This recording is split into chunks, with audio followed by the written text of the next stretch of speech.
Good morning. We are here to show the real situation in Bolivia and actually in South America. The situation in Bolivia is very different to the fake news that the president from Bolivia, Evo Morales, has been spreading outside Bolivia.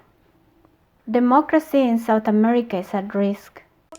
This is the 13th year he is president.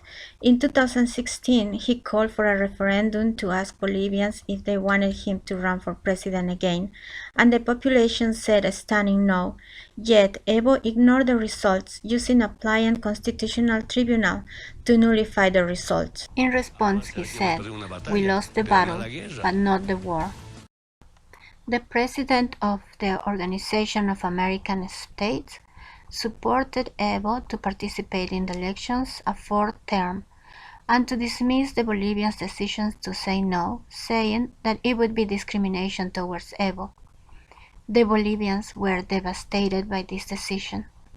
Eso sería, y decir que Evo Morales hoy no puede participar, eso sería absolutamente discriminatorio.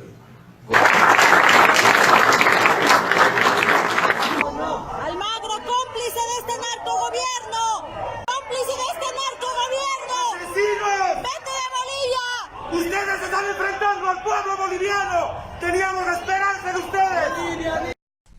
Allegations of corruption scandals have clouded his image as a man of the people. Among them, he has ordered the building of a 29-story presidential luxurious palace and a $7 million museum dedicated to his life.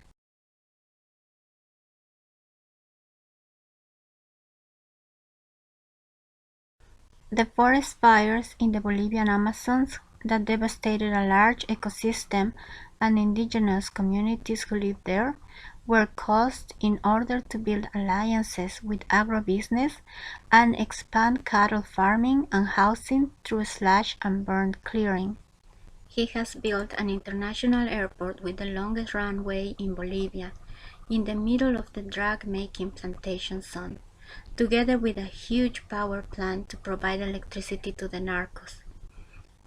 As one of his first mandates, Evo Morales expels from Bolivia the U.S. Drug Enforcement Administration. The election committee, conformed by 5 persons nominated by Evo Morales, who are validating everything that has occurred during the elections on October 20th. On Sunday, with 83% of the counting, it was showing that there was going to be a second voting turn between Evo and Mesa, the two first runner-ups. The counting system mysteriously went down, and after 8 hours it came back, showing Evo Morales as the winner. In the house of the mining secretary, many used voting forms were found. These are just some of the irregularities that show the elections were a fraud. Evo Morales announced himself as a winner. The Bolivians went to the streets to peacefully demonstrate against the fraud. Evo Morales is strongly repressing the demonstrations. He has sent the Coca growers, narcos, that he works with to fight with the population in the towns. He has ordered the Coca growers to surround the cities so no food will reach them. As he said, then we will see if they can last.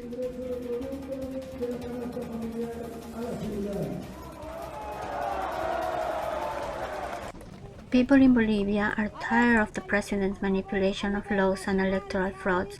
Even the policemen's wives are marching in front of the population so their husbands cannot repress the multitudes. The government organized paramilitary groups. There are reports of Venezuelan and Cuban paramilitaries that have been sent to Bolivia to lead the sieges. Paramilitaries are using guns, dynamites and rifles, and acts of brutality against all the Bolivians, while the population is trying to defend themselves with just stones they find in the streets. This boy was just going to work when the Coca growers attacked him with no remorse, destroyed his motorcycle, brutally kept hitting him and robbing him as he was laying on the street. Bolivians on the streets are praying, trying to peacefully march on the streets. The people from Bolivia do not want confrontations. They just want to keep democracy in the country. To understand the relationship between Evo Morales and the socialist countries of Venezuela, Cuba, and Nicaragua. Right after the Berlin Wall fell, affecting the communist Russia, in 1990 the Sao Paulo Forum was created by Castro from Cuba and Lula da Silva, since Russia could not support the communism in Cuba and South America anymore. After the creation of the forum, as Cuba needed to be fed by a new potency to be financed and to expand, Castro focused his strength in Venezuela due to the petroleum reserves with the arrival of Hugo Chavez in power. Evo Morales subscribed to this group in Havana, reiterating the terms of enemy in reference to the U.S. There is information that Hugo Chavez gave a gift of $2,912 million to Bolivia to support the socialist movement in Bolivia. In 2014, the regional socialism suffered a hard hit due to the sharp fall of the petroleum price. Together, the government bloc of Venezuela, Cuba, Nicaragua, and Bolivia became leaders of the organized crime and narco-trafficking. All of these governments directly support the FARC, Hezbollah, Iran, ETA, and major drug trafficking organizations as a manner of legitimate. Here, Evo remembers when he was asked to run for presidency the first time, he thought about himself, how a narco-trafficker, a killer, can be a president. Pensé cómo un narcotraficante, un asesino, podía ser presidente.